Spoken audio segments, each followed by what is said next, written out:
quiet house east of Albuquerque, a son tells deputies he took the lives of his family, then says their wounds healed. The interrogation that follows veers between confession and delusion. This is not just another tragedy in Tijeras, New Mexico. It's a criminal documentary about the mind collapsing in real time and a family destroyed by the silence around mental illness. And when you say you had to, what did you have to do? Kill. Okay, you had to kill him?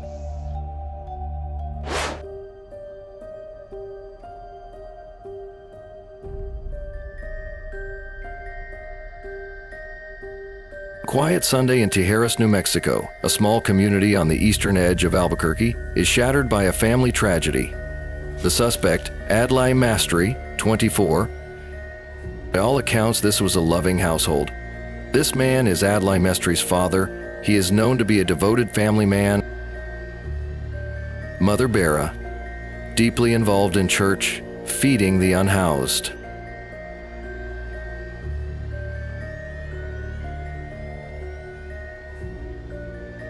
Brielle is Adlai's 17-year-old resilient, funny sister in long-term care at Carey Tingley Hospital. He also has an older sister, Nancy. She is a little-known person, but has had remarkable achievements in her studies. You see, Adlai grew up in a normal, loving family. Everything about this family looked ordinary, the kind of background that makes this criminal documentary even harder to comprehend. Public record is thin on Adlai past. What's known? Recent psychotherapy treatment in Albuquerque with reports of auditory hallucinations, frequent THC use, no homicidal ideation noted. Evaluators rated him low risk and discharged him with antipsychotic medication. Delusions worsen, paranoia spikes. He installs thermal cameras and in a separate incident fires at a cell tower. The family keeps a legally owned Glock 19, not unusual in rural New Mexico. Family urged him to restart treatment. He did not. In many criminal documentary cases, it's this exact moment, the break in treatment, when delusion turns dangerous. Every criminal documentary has a day that can't be undone. For Adlai Mestre, it was a Sunday morning in Tijeras. The trigger day, Sunday, October 13th, 2024. Adlai later claims a psychotic break. He insists his family tried to steal his heart, that his father rushed him with a knife, his mother said he needed to die, and his sister filmed it. Investigators will view these as delusions, not reality. What the evidence shows. Inside the house, authorities found the father unresponsive, with evidence suggesting serious injuries from sharp and ballistic sources. Near the stairs, investigators located the mother. Findings later confirmed severe trauma to the upper body. Upstairs, the youngest daughter, Brielle, was found in her room with traces of projectile impact on the wall. In his testimony, Adlai admitted to harming a pet, believing it had taken too much. According to BCSO, the pet was in such poor condition that officers later confirmed it did not survive and eventually had to be euthanized. A worried neighbor. Hearing shots, a neighbor drives by, honks, waits, no response. At 2:14 p.m., he calls law enforcement for a welfare check at the home in Tijeras. 911 call. Adlai himself phones the sheriff's office, rambling about being rushed with a knife, about healed wounds and bodies he can show deputies. The language is fragmented, disorganized, classic psychotic thought content. First contact, deputies detain Adlai outside, stains on his hands. He offers to show where they are, then utters more bizarre lines about his family, biting their arms, and hurting his heart. Later in an interview, the suspect says he moved the bodies toward a ravine.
office.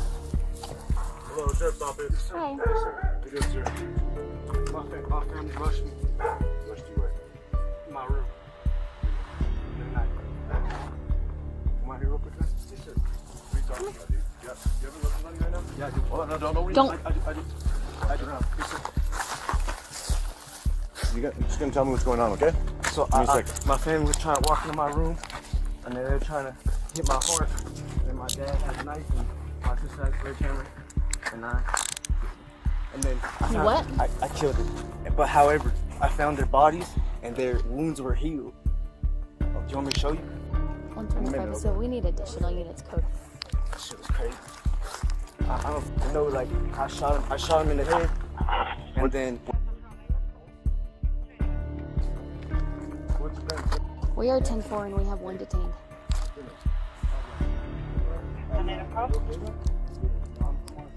10-4, there's possibly 3 individuals deceased in the house. I was gonna put on my wife.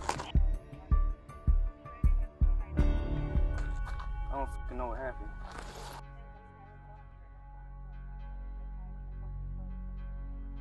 You have blood on your hands. What's up with that?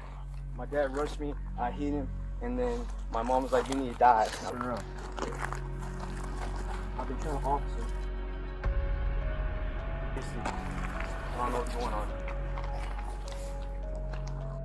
10-4. Okay. Hey, do you think we should secure this interview? No, I can show you where the bodies are. No, just hold on. Just hold on, okay? Okay, so Hey, hold on. over there. We have to detain you in the car, okay? They're over there, like right. Okay. Are they in the house? No, it looks scary. They were biting their arms. Deputies announce from the doorway, no response. Inside, disturbed marks and red stains. The home is secured as an active crime scene. I'm gonna secure this interview.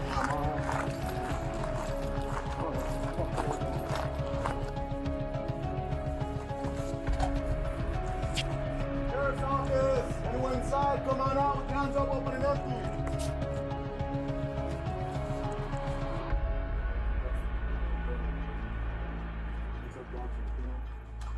Bernalillo County Sheriff's Office! Anybody inside? Make your passes go!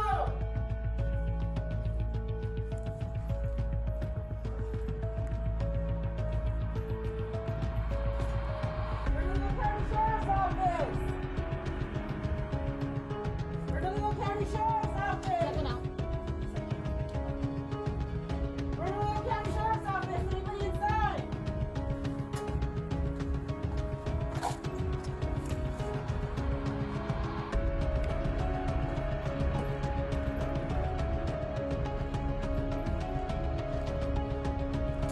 Nothing.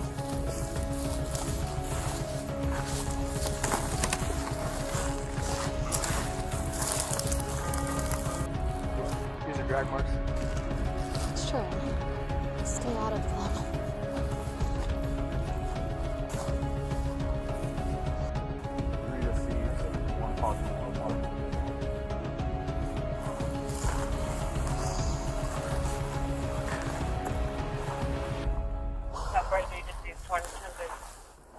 Adlai is transported and placed in an interview room, still agitated, checking his watch, asking when he can go home.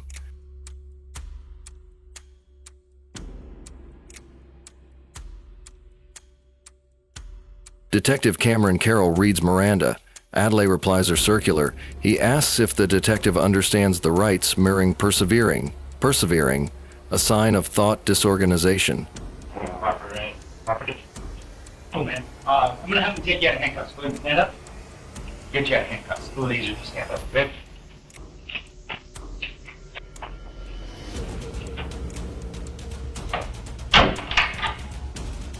What happened today, okay? But before we go anywhere, I just want to make sure I have your information correct. Sure. How do you say your name? Adlai Mestre. Adelaide? Adelaide? Okay, and how do you spell it? A-D-L-A-I. And then David, and then how do you spell your last name? M-E-S-T-R. I just want to make sure you understand your rights, okay? Have you ever had your Miranda rights told to you before? No, sir. Okay. First time. You have the right to remain silent. That means you don't have to talk to me, okay? Anything you say can and will be used against you in a court of law. Do you know what that means? Adlai, do you know what that means? So, what does that mean to you? Well, anything we talk about today can be used in court. Do you know what that means? I understand. Okay. You have the right to have an attorney with you before and during any and all questions. So what that means is you can have an attorney before we talk. Do you understand? Adlai, You understand? I do understand. That's what I want to make sure you understand. That you can I have don't an believe attorney. we got the same understanding. Yep. Okay, you can have an attorney before we talk. Okay, and at any time before questioning, you can talk to an attorney. Do you understand? So let's talk. I want to talk real quick about your family. Who lives at the house with you? Your mom? What's your mom's name? Let me just make sure I have that information. Mom, and then who else? Who's your sister? Brielle? Bree? BR. Yeah. Okay, yeah. And then your dad, who's your dad?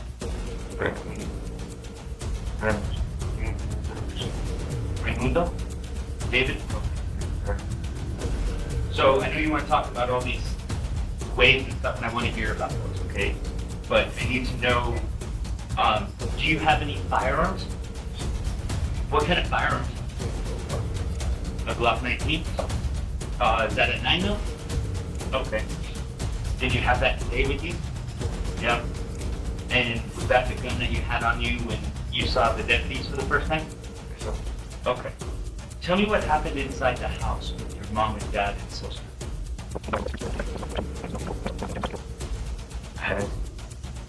And when you say you had to, what did you have to do? Kill. Okay, you had to kill him? Okay. I killed. What, did you shoot him in the head? Did you shoot him in the chest? Oh, so What about your mom? Where did you shoot your mom at? my mom was saying that I killed. My dad. And then I don't know what he got for this. He put possession. Possessed? Sure. Right. Yeah, I'll give it to you. So, your sister, okay, so you said that your mom was walking down the stairs, your dad was shot in the living room. Where did you take them after you shot them? Well, I buried him, so there's like a trail. Okay. And then I opened the gate, take a right, and then I was going down the trail. Right all the way. And why did you put them in the ravine? How about I ride it over? Okay.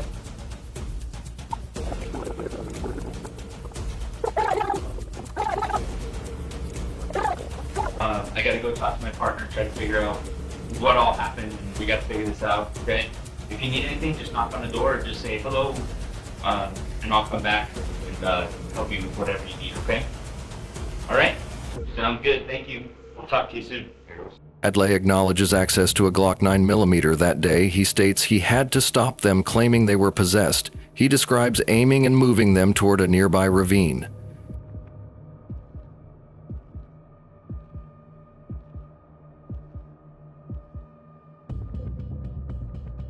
Officer Adriel, Bloodline Jesus, that's not me. Period. I ain't no Adriel, no fracker. How about y'all go ahead, pull some strings, let's make it with the officer, the sheriff, let's make it happen. Spend the night in jail. Hey yo, what, Adriel? What if I just spend the night in here and y'all release me? Right? You spend the night in here, I spend the night in here? Oh my God.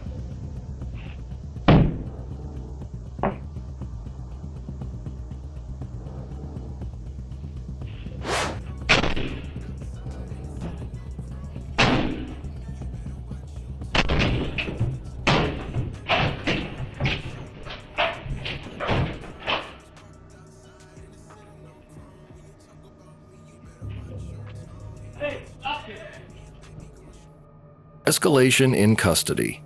Left briefly alone, Adlai knocks on the interview room wall, declares it hollow, and attempts to push his way out. An escape attempt. He's quickly reapprehended. According to court documents, police had to chase him down the hallway before subduing and arresting him again, highlighting the level of loss of control and agitation he was experiencing. Luckily, he was caught before he got far. Prosecutors file 3 counts of first-degree homicide, tampering with evidence, animal abuse, escape from custody, and criminal damage to the station.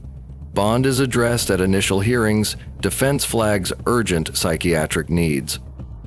Just a week after the incident, Adlai appeared in court. His defense attorney said he needed urgent psychiatric evaluation as his current detention setting was not equipped for clinical care. But at the next hearing, Adlai spoke up again mid-sentence, demanding that the media show unverified images of what he called injuries, a statement that clearly showed the mental dislocation and obsession that still haunted him. Mestre is now facing 3 counts of first-degree murder, 5 counts of tampering with evidence, 1 count of animal cruelty, 1 count of escape from custody, and 1 count of property damage. At a press conference on Monday, BCSO Sheriff Allen said Mestre had been to Haven Behavioral Hospital in Albuquerque over the past year, but the specific reason was not disclosed. Allen stressed that Mestre did not show suicidal or homicidal intent during that visit.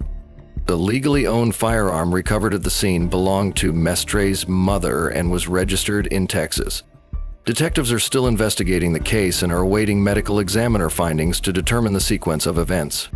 The surviving older sister, recently employed at a hospital, reportedly lacked paid leave.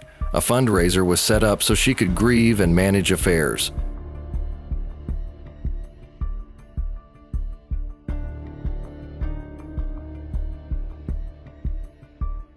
There are more stories like this, each one asking the same question. When the mind loses its balance, who can recognize it in time?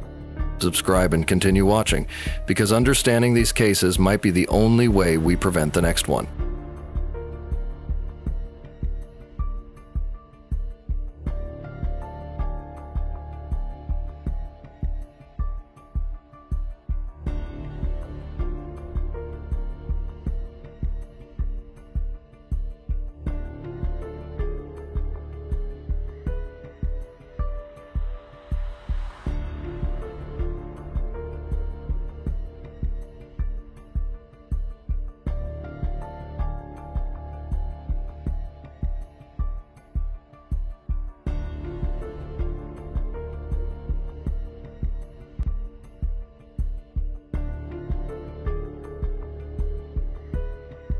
This material aims to inform the public about law enforcement encounters. It is not intended to mock, shame, or misrepresent anyone.